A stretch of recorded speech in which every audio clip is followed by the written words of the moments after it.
face to face, but that's just not an opportunity.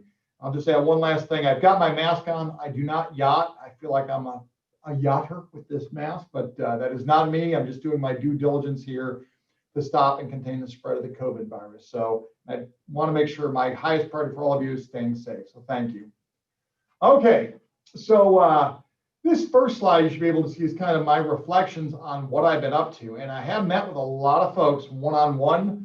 That has been a great experience. Let me be really, really clear about that. I think the feedback I've gotten has been genuine, it's heartfelt, and I greatly appreciate that. And so what I want to make sure is going forward, what can we do to ensure our collective success? And I say this because I think that there's a lot of opportunities in the hydrologic space for all of us. I think it's a really, it's a great opportunity. It's a great time. I should say that I've already had some emails this morning with people about the landfall of Hurricane Sally. Okay, I'm a big believer in Pearl Harbor opportunities. Disasters are a great way to go out and get more funding to understand what's going on in the ecosystems around us as it pertains to water as the constituent fluid, and we should certainly take advantage of that. So the feedback I've gotten is going to lead to some of the themes that I have to put into a future strategic plan. I'm going to talk a little bit more about that, but I want your feedback because in the end, that second bullet is really important to me. I am not here to tell anybody what to do. I am an enabler and a facilitator, and my job is to be the servant leader for the faculty here and find and close opportunities. And that's what I want to do. And related to that, the third bullet is really important to me. I want to thank all of you who participated in the survey. A number of you have said to me that you didn't participate, but you gave feedback that was concurrent with what we received. I'm grateful for that input. Okay, I really want to make sure that I'm here to help you. And so we are taking that. I'm having conversations with Russ Mumper about how do we incorporate that information going ahead. And I think it makes a lot of sense in terms of some of the feedback about the good, the bad, and where we can see some common improvement and common ground to work. And I definitely want to get there. I should add, I really kind of see my role as an SME, a subject matter expert on funding opportunities. I've got a lot of relationships across government and the private sector. And so a lot of you have already reached out, particularly on a couple of the no opportunities that I've sent out to you about how to connect with program managers. And I really appreciate you doing that because having those relationships with program managers is really important. And I will help you, but I put this but in there, which is I just want to make sure I see your pitch first. Knowing an organization like NOAA, where I spent a large part of my career, understanding the operational requirements and how research can drive better operations in a mission agency like NOAA, there's ways that we can frame those proposals in a language that give you a greater opportunity to win business. Okay? And I can tell you that I've already had conversations with Ed Clark on some of the work coming out of the NOAA Research Office. I think there's some really great opportunities out there for us to build our research funding base with NOAA, but also with NSF. I want to look at NASA, EPA, the Department of Energy. I've got relations through those organizations, and I want to open doors for you where I can and make sure that we get the money out and we perform the research to the best of its ability, which I know we can do. And let me be really clear about that. That is very, very important. One of the things that I always want to point about is this proposal stage. I have to clear up this misconception. Last week, I had a really nice telecon with the chairs and department heads of arts and sciences and engineering. And I just want to make sure that all of you know, as folks who write the proposals and build kind of these approaches to doing the research, I don't get any indirect funding in AWI. It's not how I'm scored. The way that I'm scored by performance is that you win and I help you win, okay? And if that's advising or building a connection, building a relationship that you can exploit. So, but what I really need you to do to help me is just to give credit and cayuse to AWI. Okay, so, and it was funny, last week on the call, Ray White said, well, I thought that you get 10%. And I will say that John Wiest in the Office of Engineering, the AD, he defended the honor of AWI and said that is not true. We had a fight over this. He gets nothing. He is here to help you. And so I am. And I also understand that one thing that came out of that call is some of these institutes were driven top down. That may have been the case, but I want to make sure you hear from me. I'm very much a bottoms up person. How do we take your great ideas as faculty members and bubble them up so that we write great proposals and capture new money. Okay, that's what I want to do. Now, this next bullet, I'm a big baseball fan, so I apologize for folks who may not be baseball fans, but I put P. Rose and proposals on here. And the reason I did that is, for those of you who don't know, P. Rose was the all-time hits leader in Major League Baseball. And I say this from a proposal standpoint as somebody who's done business development and worked to get funding in other portions of my career. I asked the question, you know, P. Rose was the all-time hits leader, but who's the all-time at-bats leader in Major League Baseball? And the answer is P. Rose, right? You cannot get over 4,200 hits in baseball if you don't get to the plate. And that's really important when we think about submitting proposals, which is if we can cover the waterfront, no pun intended, or maybe pun intended, we can get those proposals in, we have a greater chance of bringing in funding by writing more proposals and spreading them as we can. So I want to offer that to you as food for thought. I got to find metaphors or analogies in other sports or other walks of life to explain that. But I really think it's important to remember that the more we can do in that space, the better off we're going to be. This next bullet is very important to me, which is the big opportunities that lie ahead. So the good news is Mike Vermillion is going to come in as my deputy. Mike is going to run the Global Water Security Initiative. So if you recall the concept that I briefed to many of you, but I want to make sure you understand there's 4 pillars in my estimation to the AWI. One is a global pillar, one is a national pillar, one is a regional pillar, and one is a local pillar. And the idea is they can be aligned and scaled. And your research would fit in the alignment and scalability across those various domains. I say the big opportunities. We are working diligently with folks in the United States Congress. We're 100% confident that on the DoD and NOAA front, there's going to be language directing a Center for Environmental Security at the Department of Defense for a new center in environmental security that will support Mike Vermillion's work as the Global Water Security Initiative lead. Okay? It's not going to be given to us, but we have to write a good proposal. And the concept here is to build some capabilities so the Department of Defense and the intelligence community can look at water stress and water strain as a geopolitical destabilizer. Mike and I have had a lot of conversations with people in the Washington, D.C. area. This product really doesn't exist right now. And there's folks, particularly in that side of the American government, the DoD intelligence community, that want some capability to look over the horizon seasonally and understand, hey, we're going to have conflict because this part of a particular country doesn't have enough water for its people. And we want to build a capability in that space. And that's going to involve a lot of different things from the science, okay, communicating that science and soliciting a good reaction in terms of humanitarian aid to get ahead of the problem. We think this is a great stabilizer capability that we can build, and right now, no one has done it. Part of that is building a global hydrologic model. I've talked to many of you about that. We think that that's going to be a cornerstone of one of the things that we want to do with the Institute through the faculty. And we think it's really important given some of the conversations we've had with NOAA too. So let me segue there. All of you have seen, I believe, the 2 solicitations from NOAA Research and NOAA's National Ocean Service. Know both those organizations extremely well. I would encourage you to look at those. If there's an area in there that you're interested in bidding, by all means, let's set up a time to talk. I can give you some advice on what they're looking for. Okay, they're not necessarily huge, but $300,000 is a good size amount of money to get something started. And I can tell you, based on conversations I've had with Ed Clark at the National Water Center, I am extremely optimistic that we can get some money out of that space. The big issue coming at NOAA that many of you may or may not be aware of, right now, the University of Alabama is part of a cooperative institute run through the University of Maryland. Right now, the lead on this on our side is Prasad Goganeni. A second cooperative institute is going to be proposed coming out of the appropriations language after the election. It's going to be a cooperative institute for hydrology. We've worked very hard with folks in the United States Senate to set this up. And it's our understanding and it's our belief that that cooperative institute is destined for the University of Alabama and the Alabama Water Institute. That institute, in all likelihood, will be about a $75 million operation over 5 years, so $15 million over 5 years. If everything works out right, we expect that RFP to come out next summer or fall, okay, with award possibly in the fiscal year after that. And we need to stand that up. And this is a big deal. Cooperative institutes at NOAA are a really nice mechanism to do research and move money. And so we're excited about it. I can tell you right now that if we got the 75/5, not all the money comes to Alabama. I just want to make sure I can set expectations appropriately.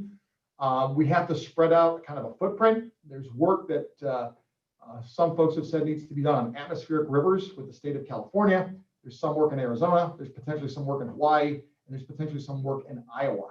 But we have to figure out how to move that money around. There's also some work in Vermont. And I'll just say that these are considerations we will take into account when we start building the team to bid the Cooperative Institute. The second piece around NOAA that I find extremely exciting, actually the third, you've got the 2 RFPs that came out, this Cooperative Institute, and the third one is something called the Shelby Hydrologic Fellows Program. I can tell you that I'm working with the powers that be to get that established. There's a Floods Act right now in front of Congress that's going to move after the election. They have amended that to include a Fellows Act. And the concept here is we would establish that fellowship program here at the University of Alabama. And those fellows, we run it through the AWI in concert with the faculty. And what we'll do is we will take those fellows and put them into various organizations around the campus. So this is really exciting from my perspective because it makes a lot of sense. So 3 big things in the NOAA space. And then the USGS space, I think many of you know USGS Administrator Riley is going to be arriving tonight. He's having meetings with us tomorrow and Friday morning. I would encourage all of you, if you can, to log into his webinar. The great news is USGS is bringing their hydrologic instrumentation facility from Stennis up here. They're in the design phase of the building. This is a great opportunity for electrical engineering, mechanical engineers, and the science that goes with it. Don Klein, who's the head of the Office of Water, is really excited about this. He's a tremendous visionary and talent, so it's great to have Don thinking about how we do some of this stuff. We're very fortunate to have Ed Clark and Noah and Don Klein at USGS working with us on this. So this building and the science and the research and the engineering and education is going to come out of it is a great opportunity for us also to build some new capability. So those are the 3 kind of big ones I see on the federal side. I'm working a bunch of them. On the private sector side, that's going to take some time, but I can tell you right now, I put an NDA in place with Barron's Weather Meteorological Services up in Huntsville. They reached out. Linker Technology has reached out to me. I want to wait in engaging with some of these private sector companies until after November for obvious reasons and understand exactly what's going on in that business space. But I'm also here to tell you that there's a lot of stuff that we can offer the private sector who's now seeing environmental information and environmental services around hydrology as an important part of their portfolios going forward. Okay. And so I'm excited about that. This last bullet, these last 2 are, I'm going to say, take the one and believe in ourselves first. In a lot of conversations that I've had with people here one-on-one or in small groups, I want you to know that I have full faith in everybody's talent on this team. And sometimes I'm concerned that we don't believe in ourselves. So this is Scott Rayder, the cheerleader, and some of you can laugh at that and say, Scott, that's ridiculous, but I think it's really important you hear that. We have great talent. We can attract talent. I think many of you saw that Dr. Mumper put out a new track for research.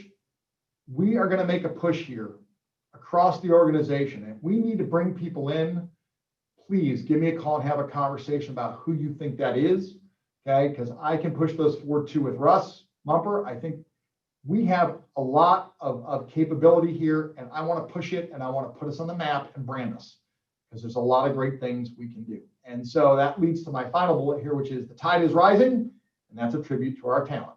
And I'm saying this because as I drove in last night from the airport, I saw where legends are made, and this is part of my tip of the hat to the marketing people up in the president's office. You're going to hear about a new marketing slogan going forward, and it's going to be very hydrologic related. I will leave it at that. Okay, let me stop real quick and go on to the next slide. So in the conversations that I've had with many of you, I've heard a lot of different themes. And so the reason, obviously, I am collecting these themes is because I am required to build a strategic plan and put it in final, just like the Alabama Transportation Institute and the Life Research Institute, Alan Parrish and Charlene Newman. I've got to do the same thing for the AWI. The bullets here are the themes that I've heard from many of you. And if there's more, please email me. If you want to set up a time to talk, we can certainly do that. But the water footprint and security analysis, the groundwater, sustainable recharge, machine learning, that's been a big one. Flood and drought forecasting and mapping, kind of timely with landfall this morning. Drinking water treatment, low-cost sewage treatment and management, coastal flooding, water quality, and remote sensing. Oh, I got an extra S in there, I apologize. Remote sensing. I tell you this because this makes a lot of sense. These themes have been run by various people at NOAA and at USGS, and they have aligned well. And I can also tell you that these themes were used in building the Shelby Hydrologic Fellow Program legislation. And you're going to find out that the fellowships match some of these themes. It's not that we can't add more, we can, but I think they're really important. If we are missing anything major, if I'm missing it, we collectively are missing it, the collective we, let me know. But what I can tell you is I'm really excited. I've sat down with Ed Clark. I've talked to Don Klein. They really like what we have here. Okay, and as two major customers, that's important. I'm also going to share these as we get further down the line with some folks in the private sector. I want to share them with some folks at the Department of Energy at EPA, because I do think if the closer we are to the agency's ability to use these, as well as the private sector, the more likely we're going to get funding. The bottom line here is we're going to have to be as integrated as the environment we're trying to predict. I briefed this when I came down to talk about some of the things I was going to try and do when I got here. And that alignment across these themes really can build a capability that I don't think the country has. So I tell you, I think that's a really exciting thing. I'm excited about it. And I hope we can generate, I think we can, a lot of enthusiasm and interest to kind of move forward. But again, I want feedback. I know for many of you, this might be the first time you're seeing some of these. By all means, let me know. Okay. So one of the things I told you is that I'm on the hook for a strategic plan. This is phase one, and I want to thank Stephanie O'Neill. Stephanie is going to be working with me to kind of be my gatekeeper here to go through these various steps or gates that you see here on this timeline. It's a pretty aggressive timeline, but part of that is in COVID world, it is very hard to collaborate. And I want to front load as much of the system and do as much as I can to get a lot of this done. I like strategic plans from the standpoint they can provide a vision of where you're going, but they also have to be executable.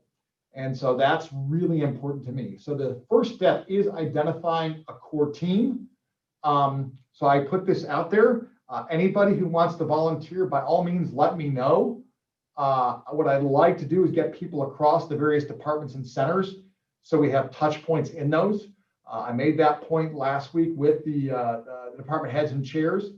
We'd like to kind of get a draft of the themes, the mission, the vision statement done. Okay, we're going to move out on this fairly quickly. Obviously, you'll see the steps do not correspond with the timeline on the bottom. We're going to rejigger this and get it out to you, but this is the basic steps that we have to take. Today being September 16th, right? This is kind of the Zoom seminar for your input, so we can talk about that. We're going to have another Zoom seminar in October. And what we really want to do is get the vision and mission statements done by the end of October, right before November. And the concept being that we can start putting that first draft together. Let me be really clear. I don't want a 100-page strategic plan. If there's anybody here who does, please let me know. That can be arranged. I can tell you that the ATI and the LRI plans are 4 to 5 pages. That's what I want ours to be. And then there's metrics about those. And if you'd like, we can send those out. I can send those out to the AWI listserv just so folks can take a look. The key thing here is this core team is going to take this feedback and recommendations from their areas and then be a continuous feedback loop on steps and drafts throughout the process. And my commitment to you is I'm going to try and over communicate on this. I know many of you are probably sitting out there at home saying, oh God, another strategic plan. I hear you.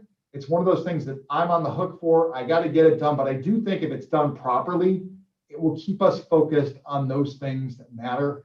And that's what I want to do. I want to make sure that we can keep to that core capability and really define what the AWI can be going ahead. So, okay. So these are what I'd like those core team members to be. And I point this out to you because if you don't see your college or center here, by all means, it's okay. They can be added. The more the merrier. And if you think there's someone else or something else on the other side we should bring in, at first this needs to be an internal process, but I do plan on taking this strategic plan out to broader sections of the community.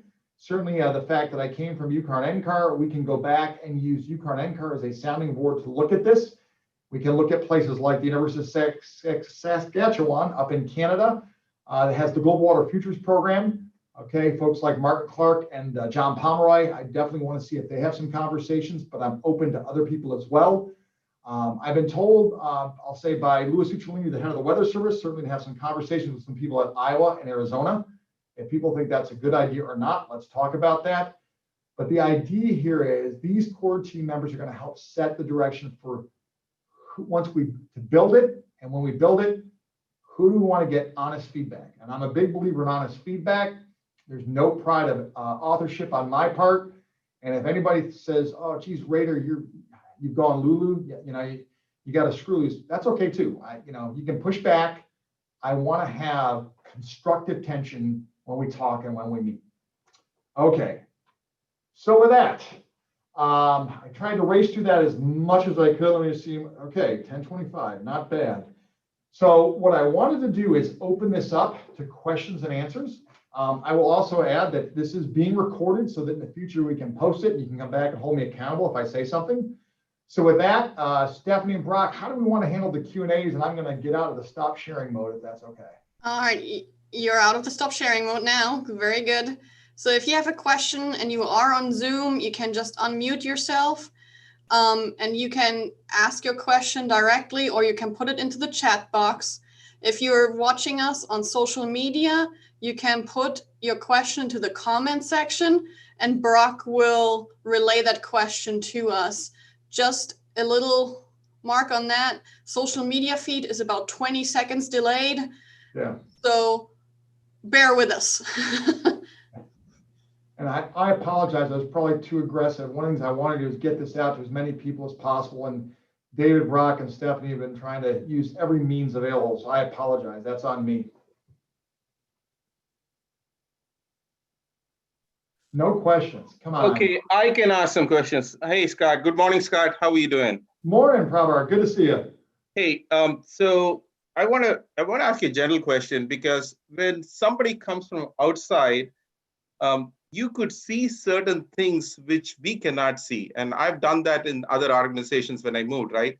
Yep. So with that as a background, I want you to give an honest opinion about, having talked to all of us, what do you think our strengths and what do you think our weaknesses? Just take a swing at it, basically. So we would know that and we would build on the strengths and we will rectify the weaknesses. Okay, great question. So I certainly think let me start with strengths, okay? Because I see more strengths than weaknesses. I think that hydrologic modeling is really going to change, okay? I think some of the work that some of our folks are doing in the artificial intelligence and machine learning world for hydrologic models globally, regionally, nationally, locally, that's the future. And we have people that can do that. We are talented. We have depth, okay? I will tell you that in the conversation I had last week with chairs and department heads, we've got to build some HPC capability that links to that. I think that's a weakness, but I think we can do that. I think in terms of observing and raw engineering talent, we get a lot of strength.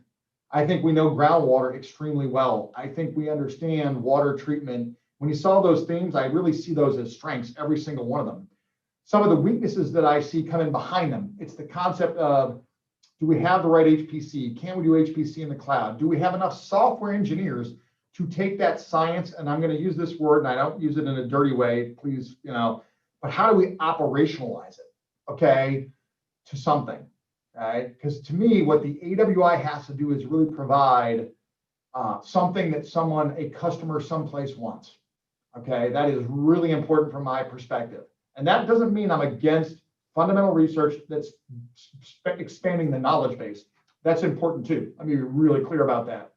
But what my job is to do is to translate that science into a mission agency or capability that someone can pick up and then pay us for, okay? Other reason I should say is coming out of UCAR and NCAR, some of you might find this surprising, there's a real reluctance there on the AIML front, and they're supposed to be cutting edge, okay? And I think by getting into that space and owning it, we can do a lot of stuff. I will say on the remote sensing side, I think we've got a lot of strengths. Obviously, Prasad Goganeni's done some great work with his remote sensing group. We need that capability, and the new USGS building that is coming is all about building new instrumentation, okay, to look at water in our environment. Now, why do I get excited about this? I know I'm talking with my hands for those of you who can see me, so I apologize. I do that a lot. One of the things Don Klein and I talked about is the concept of building sensors that can look at DNA up the watershed. Okay, well, Alabama has more biodiversity in its watersheds than any other state. So we can categorize that and develop that capability here within state, and then take it and export it to the region and to the country. That to me is a huge opportunity, huge opportunity. And we're sitting, once the USGS facility is up and moving, we are sitting, I'll say in the catbird seat is the term I like to use, to be able to take that and execute that research and move it forward. So, you know, I think one of the things here I'd encourage all of you to do is brand, okay? We need to build our brand, and that's where I can use your help, which is, hey, the AWI is up, it's functioning. I asked many of you in one-on-one, who do you if we could be anybody, who would you want to be like?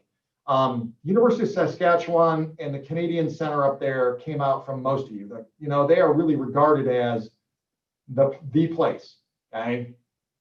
I'm not saying that we're going to get there overnight, but I believe in 3 to 5 years, we can build our brand and rise in ranking. And so that's something that we'd like to do. And I think in terms of a strength, I think that's really important. I think, let me give you one of the weaknesses, okay, that I'm going to try and work and help with, which is I need you to work together. We need to be integrated. I understand that many of you want to do your research in your own lane, but for this big NOAA Cooperative Institute, it's going to be imperative that we work together as a team. And so I'm going to flop back over to strength. People here seem to get along fairly well. I understand people have egos. Okay, I get it. So, but that's a good thing because it means you care about your research and its implications. That's really important. So taking all this talent, aligning it towards these bigger things, I think we can do it. I think we have the base strengths. It's what we want to create with the AWI is a whole that is greater than the sum of the parts for big things like NOAA, DOD, and USGS. Let me stop there. It's a great testimony to all of you that we have this ability, and now we really got to build, I'll say, towards the bigger things and the brand, and show people that what we're capable of doing. And I really think we can do that. All right, we have a question in the chat room from Miss Ariel Sjogren. Is there going to be a physical location for the AWI members to meet and have seminars? So we have here physically Cyber Hall. We currently have 2 conference rooms, soon at the end of October 3. We also have a training room where we can have seminars. So it's all here in Cyber Hall. And let me just add so folks are aware, we're building out a new wing here. And so there's going to be capability. I would encourage all of you, you have the ability to come over here and just plug and play. We have offices you can surge into. I would love for you to come once we get everything set up, and we'll do some sort of open house just to welcome folks in once everything's set up so you can walk through the space. But it's going to be different than what we had.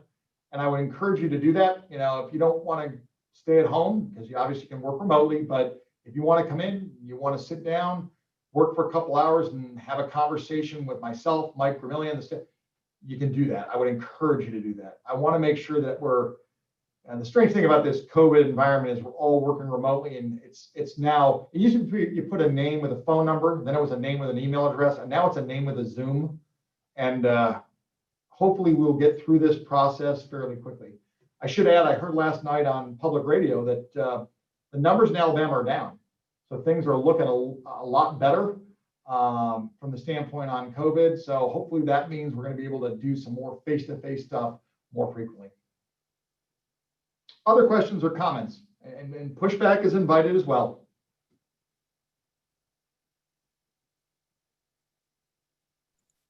Hi, Scott. This is Aijun Song from Whoa. Department of Electrical and Computer Engineering. And at this point, are you still open to meet additional members? And can I request a meeting with you? Sure, absolutely. So happy to do that. My limitation has been that I have kids in school remotely in Colorado. So I have a house here. Actually, my son is in the next office. He's actually visiting with me so he can get a flavor of Alabama. But what we're doing, I'm happy to do that. If I can't do it face to face, I can certainly do it with a Zoom or on a phone call because I want to talk to as many of you as possible and get feedback. So we can set that up. Not a problem. Great, thank you. It's so great that you are here. We actually met when you visit the UA when you were in the interview process. Well, yeah. I guess that seems like a long time ago. So go yeah. ahead. I'm sorry, Steph. Oh, Adrian, just email me. I have access to Scott's calendar and I can get you on his calendar for a meeting. Great, thank you. What else? Come on, a lot of questions out there. No shrinking violets. This is Carla Atkinson over in biology. Ah, how are you? Good, Carla. How you doing? I'm doing all right. I wanted to touch base while everyone was on the line in regards to some of the research themes, because I don't know, maybe this is just my perspective at the moment, but I feel like kind of the way they're outlined right now, it's kind of just general like research interests or, you know, kind of research projects as opposed to like a real like theme that's inclusive for multiple disciplines to get involved in like an actual theme, you know. And I feel like it might also be important moving forward for the Alabama Water Institute to kind of tighten those themes down. 9 seems like a lot of themes to me personally. And if we could maybe brainstorm collectively as a group as far as, you know, actual like themes that could bring people together across disciplines to study important problems or to think about, you know, basic research questions are really exciting to several people. So I agree with you. So this is going to be one of those. So that, Carla, you just got volunteered for the core team. No, I'm not. But that's exactly what we're looking for. That's the sort of thing, because I agree with you.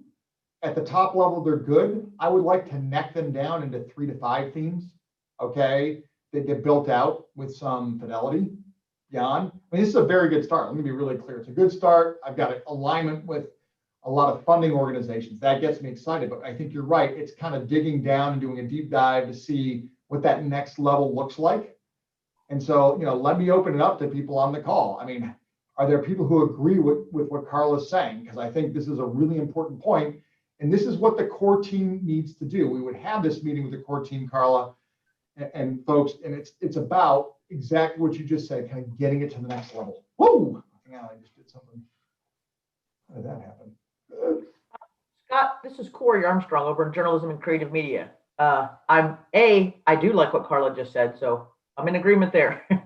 One of my questions, and I'm encouraged by what you've been saying in terms of the core team and reaching out to some of the social scientists, and that's kind of where my question is how do you see that fitting in, and how do you tend to engage the hard and the soft sciences, particularly when it comes to water?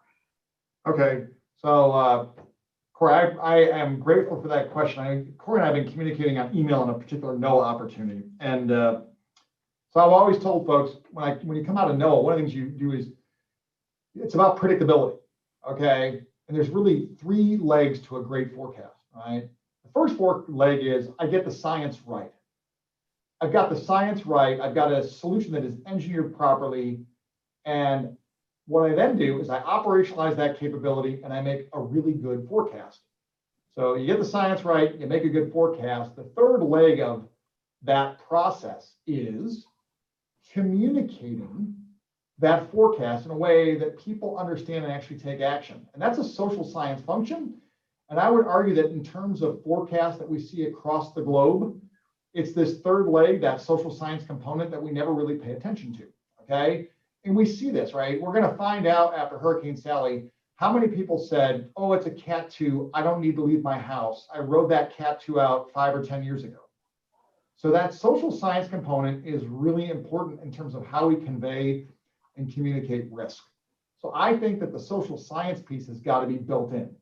I know that there's an enormous frustration with a lot of folks who deal with NOAA in particular about this third part of the forecast triumvirate, if you will. And so it should be built in from the beginning. And I can tell you that given some of the work that NSF does in this space too, it's an area where I want to go out and see where we can find some more areas to build capability there. I think it has to be done. And I think so often, you know, some people will say, okay, I'm not saying this, but, well, you know, the social sciences aren't real science. Yeah, no, wrong. They are, and they've got it. What they can do is they can take the hard science component and translate it into something that's actionable that folks can understand. And so we've got to build it in from the beginning. There's no doubt in my mind. And so I would encourage people to do that. You know, it used to be at NASA, by the way, the other component to this was NASA grants used to require 5% of every grant going to education and outreach. Okay, and that's why NASA built in some social science components to their funding.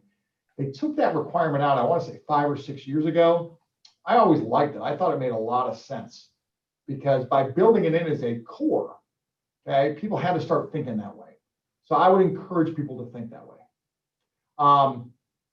Let me swing over to Lisa Davis's comment on chat because there's two. There's one on, I can't, hang on one second. Becky Larson has a question on how might AWI involve students, and then yeah. afterwards is Lisa Davis. Yeah, let me take those two questions back to back. So how can we involve students? I can tell you one of the things I really want to do is I want to think about students coming in and building, helping with web activities, working with researchers directly where they can, okay? And also, you know, can we get students to maybe do some internships at the National Water Center or sit in during a high peak period time like during a hurricane or during when Lauren hit over in Louisiana, just so they can actually see that operation in effect and then hopefully see how our research can go into that operation, okay? Where we can involve them, all the better, it makes sense. What I'd really like to think about too is if I can find some money in my budget where we can pay some of them to spend some time. I can tell you one of the things I'm going to propose for next year are 3 fellowships, okay? Because I really think we need something like that. You know, I wish I had more resources to put on this to pay them to do that. But what I want to do is build a capability at the AWI that helps you where these students can go in and out of projects. Think of us as a resource that can be used for different things, okay? Right now, John Kwan Kim is helping do some C++ and Python programming for Gray Nearing, okay? Because Gray needed help. So where we have things like that, it's not just about graphics or writing editing like Brock and David do, but are there other capabilities that we need at the AWI that can help you put a proposal forward faster, okay? And find those resources over time that sometimes you may not need a software engineer 100% of the time. So if we had a couple software engineers in AWI that we shared with the Cyber Institute, is that a capability that you'd like? To me, that's where we can bring students in to help in that space and grow them. That would make sense. Okay, Lisa, on your question about research teams, I do think this is a really good idea. We can put those research teams together. I don't know if that's been done in the past, but I like the idea of building some interdisciplinary teams to go at some of that stuff. I can tell you that Don Klein is an interdisciplinary thinker. I know Jim Riley, the head of USGS, is definitely an interdisciplinary thinker. I had Jim come out and talk to us when I was at UCAR NCAR about some of his concerns. And his number one issue is water. And it's what does the changing climate mean to water in our future? And Riley got some heat in the New York Times because he wasn't looking at the 100-year climate projections. He was only looking at 20 years. Well, there's a very good reason, right? Most climate models diverge after about 20 years. We see great alignment for the first 20 years and they go all over the place after that. And he wanted to bet, at least on the 20-year horizon, what forecast could we make? So I like this idea about these research teams because you could take different components and break that problem down, but in the end, you have a bigger predictability curve solution for the organization itself. Greg, does that answer your question? And Lisa, I just want to make sure you guys comfortable that you understand what in terms of what I'm saying there, because if I'm not answering the question, I want you to tell me that. All right. Oh, on chat. Yes, thank you. Thank you, Lisa. All What right, else? I got another question from Kasra Momeni. I hope the name is okay, sorry. What is your plan on infrastructure resilience and modeling of materials? Huh. So that's a great question. Dan Blakely up in the ORED office sent me one. We've got to think about this in terms of coastal infrastructure. Let me just give you a pretty interesting example. And I was flooded out of my house in Colorado in 2013 with my family. That's the first natural disaster I've lived through. It was interesting because a lot of bridges and underpasses in Boulder, Colorado were designed for these things. Some failed, some didn't. So we learned a lot. So what has happened is that created a great cycle to think about how do we build resistance. In Colorado, one of the things we did is we decided to build to the 1 in 500 year flood rather than the 1 in 1,000 year flood for all the bridges and infrastructure. We need to start thinking that way because I think we're going to see an increase in frequency and intensity of these type of events. So we need to build that into our planning, okay? And let me be really clear here. I do not see climate change as anything dirty. I think it's important we address it and understand. And I don't really care about attribution. My issue is, okay, going forward, what are we going to do to address it in terms of our science? What does the science bring? And to me, when I think of a changing environment and climate, I think of resilience. That's one of the words that really jumps out, resilience and sustainability, okay? So when I look at resilience, we should think about these things. Now, I work for, I'm going to steal a term here, which some of you might laugh at, but you need to understand it. I worked for 2 Navy admirals in my career. They're both retired. One was Jim Watkins, who was the former Secretary of Energy. He was the Chief of Naval Operations way back under Reagan. Then I worked for Conrad Lautenbacher. He was a 3-star. And I learned a term from him called the Pearl Harbor opportunity, which is disasters are great ways for us to think about new sources of money. And when it comes to infrastructure and resiliency, right now, if we are not thinking about what our research could do in Southern Alabama, given what we experienced in the last 24 hours in the coastline down there, we should be thinking about how can our science advance the understanding of resiliency, okay? And I think that this is really important, okay? If you've got ideas in this space, please get them to me, and I will work with the powers that be to push things forward. We are putting together right now the request for the Red Book, which are our requests up to Capitol Hill. Okay, but we can do that in real time if there's a hurricane supplemental. Okay, and I say this with pride. When I worked at NOAA from 2001 to 2008, I took home about $720 million for NOAA because every time there was a disaster, we would get money added for something in the budget that NOAA supported. So, you know, we really need to think about what's currently happening in the state today to do some of this stuff. And I say this, it's really important from my standpoint, we do that. So I saw this in this Sylvia, your comment on technology development support with converging science for overall resilience and sustainability. What are you going to do with this? We need to come up with some ideas and say, here's what the research program should look like. And this is what I could do with this. When I think of a program, right, what do you want to do with $1 million? What do you want to do with 2? And what would you do with 5 over how long? Okay, when I think of programs and program management, think of CSP, cost, schedule, and performance. I want you to tell me what the cost of your research program is going to be, over what period of time, and what you intend to accomplish when your research is done. And if you can think about it, what would be the next step to take it to the next level? I am always open to those ideas. And I can't guarantee you that we're going to get everyone in as a priority, but I can tell you that good ideas, good concepts are easier to float up, and there's other ways to work around the system. And Sylvia, let me come back. I guess somebody had a question on water security. Is it just climate? Yeah, it was Nick Maglioka asked, how broadly do you and your DoD define water security? Do you envision this as an only climate related or wider scope? It's everything. It's everything. Okay. It's climate, but it's seasonal. And give you a great example. I believe Mike Vermillion's on this call. We know that during the floods in Pakistan as a result of the monsoon, Pakistani security forces had to leave Taliban containment and go to humanitarian assistance. Okay, we need to look at those scenarios around the world, but we also need to look at things in Syria, which I would argue the conflict in Syria that we saw arise in some cases was a function of a climate issue.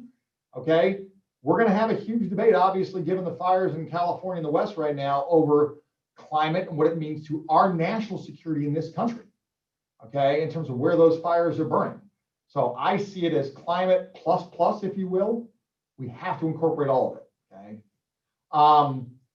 Let me come down to Silvana's question on graceful failure real quick, and then we're going to come back to the Alabama water. So first of all, Silvana, yes, I do think we do have to think about this land water development capability.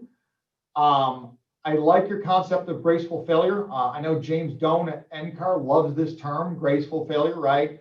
Which is the soda can still work even if it's dented. We need to think about this in terms of how we model this.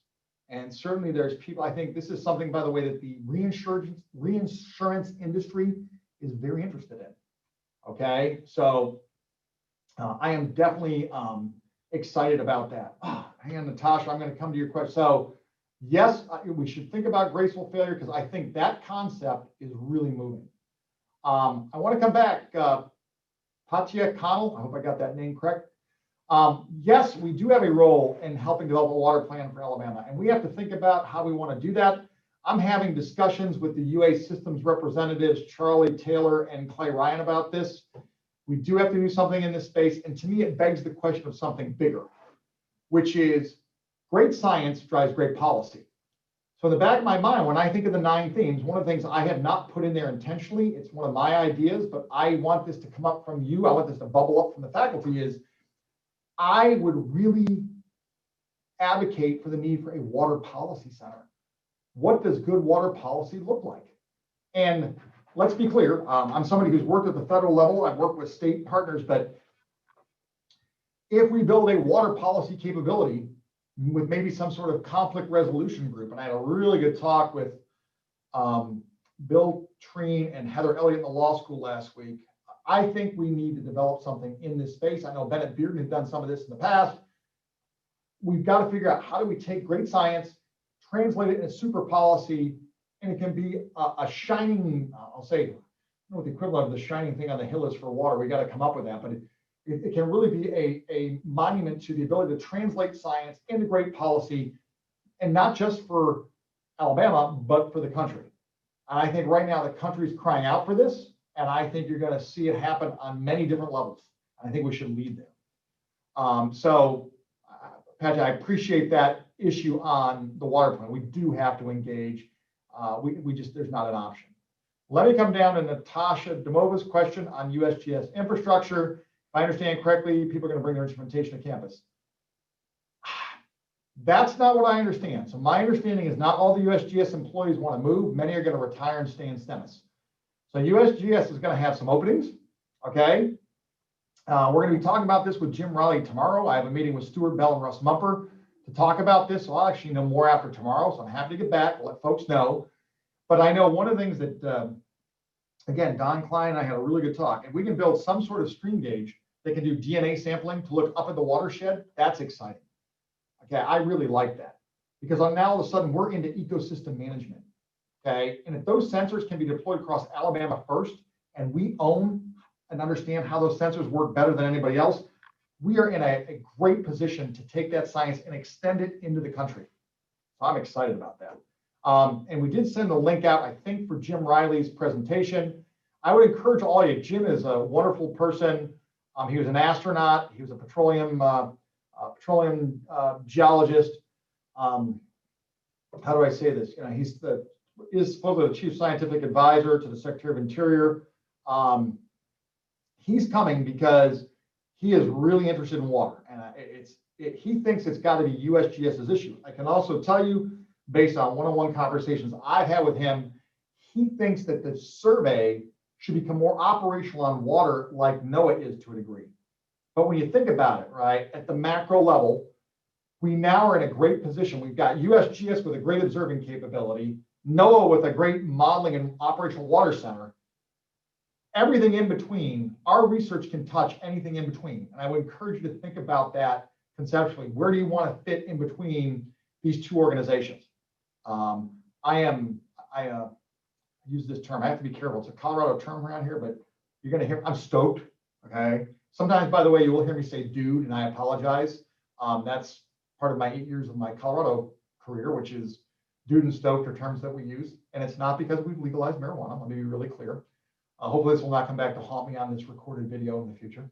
But the issue here is that, right, that the observations to modeling capability and then the product generation capability from research into new areas, I am really excited about, because we're going to be sitting in between a major observing capability that GS is bringing, a major modeling and operational capability that NOAA has, and we should be thinking about what are the new things. I mean, one of the things I would like to see is app development. I want an app on my iPhone that GPS locates where I am and tells me all sorts of stuff about what I need to know about water in that space. Okay. I say this, I'm also on the board of something called First Street. If you go to firststreet.org, I can tell you this now, I was not allowed to talk about it prior, but we put out a website called Flood Factor. Okay, you can go and put your address into Flood Factor. What it does, it will give you a risk score on your house. And the reason we did that is your house is likely the biggest investment you're going to make in your life. We're trying to explain to people what are some of the implications of a changing climate as it pertains to sea level rise and where you're going to buy a house. Okay, we think that the real estate organizations in the country should be as transparent as possible about what the future looks like. Because if you're going to make a big investment, you obviously want a return on your mortgage or investment, or at least know that you're not putting money at risk because of environmental conditions that might be changing. So that's what we did. And we've gotten really good feedback from a lot of people on that. So, and that's another thing. I don't see any more questions. I know we got 4 minutes left, but if there's other organizations that you want me to engage with, please let me know. Okay, I'm talking to Jared Bales at Kawazi. I obviously know UCAR and NCAR, but if there's other people, let me know. Okay, so I got the question here on encourage more social scientists. I have to encourage that from my seat at AWI, but I've asked you to continually hound and nag me. That's okay. About if we're building a program, is there a social science component? And I'm a big believer in looking at return on investment. I've talked to the business school on a couple things. I want to figure out, there's no price on water. That's a big policy issue.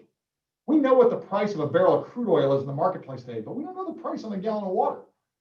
I think that's something to consider. We don't have water quality standards. That's something. That's a social science methodology that's got to be developed and transcribed based on conversations I'm having with NIST, the National Institute for Standards and Technology. James Whetstone there and I are talking. We're having a great talk with Prabhakar about this and others. If you're interested, let me know. What would water quality standards look like? I think that's a really important thing for us to think about going forward. Zah, great question. NSF, we've talked a lot. I know NSF well. I work primarily in the geosciences group. For those of you who are looking at the COPE solicitation, Coastal Ocean People, Bill Easterling, who's the Associate Director for Geosciences, that is right in his sweet spot. Okay, he comes out of Penn State. He is driving that.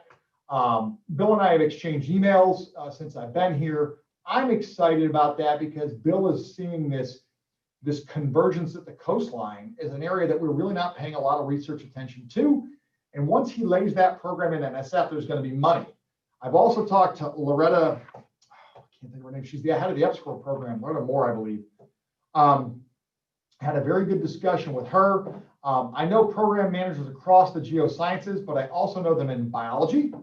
And Bazad, to your comment, I mean, one of the things that is out there that we are engaging on, and Bazad and I are very involved in this, is the National Ecological Observing Network, right? The bio directorate at NSF, right? You've got these 7 stovepipes, if you will, at NSF. They're running the largest ecological observing network in the world. Some of you might know that had some trouble in the past, but obviously water is the constituent fluid that ties ecology together. We have a lot to offer in that space, and we should think about it. The other neat thing about NEON is they've got these remote towers that they can move around the country. You can bid to move one of those and do some research. So I want to thank Bazad for his leadership because he's been engaged with that group. I've been engaged with that group. I think that's a sleeper.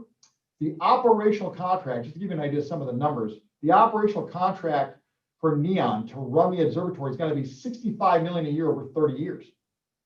But what good is it to build an observatory if we can't get science out of it? And right now, NEON is struggling with that. And we should think about how we can help them demonstrate the value of that network. The last thing I would like to do is see an ecological observing network be turned off because we couldn't get science out of it. I think that would be a disaster for the country. So let me stop there. I have a lot of interactions with NSF, and I should say DOE, Gary Gerner, who is the head of the Bureau of Environment, BER in that group, is a very good friend. I have asked Gary to put a seminar together for us. So he's got to find a time, maybe in November, we'll have Gary talk. I know that Mike Vermillion, who's on the call, is going to do the next webinar that we have. Let me just stop and just see if there's any more questions verbally before I make a couple final comments. All right. Hearing none and not seeing any in chat, let me just say two words that are really important in my vocabulary, which is thank you. I know that a lot of you have a lot of things going on. I know many of you are working from home, trying to look after kids, family, spouses, significant others, partners, etc. And I appreciate that so many of you took the time to do this. Please do not hesitate to reach out to me personally on email. And if you want to set up a time to talk, reach out to Stephanie and I'm happy to do that. The one ask I have is if you're interested in being a member of that core team, please reach out. Carla, your comments were spot on, okay, in terms of what you were saying in terms of necking down those themes. I don't want to drive this thing from the top down. I want this to be your strategic plan, your vision, and I will help you execute towards it in terms of finding the resources that you need to make it happen. So with that, I appreciate your time. Thank you very much. I look forward to working with you in the future. And of course, stay safe during these times. I encourage everybody to stay safe. And I look forward to the time where we can actually have this meeting together. And hopefully that will be sooner rather than later. Thank you.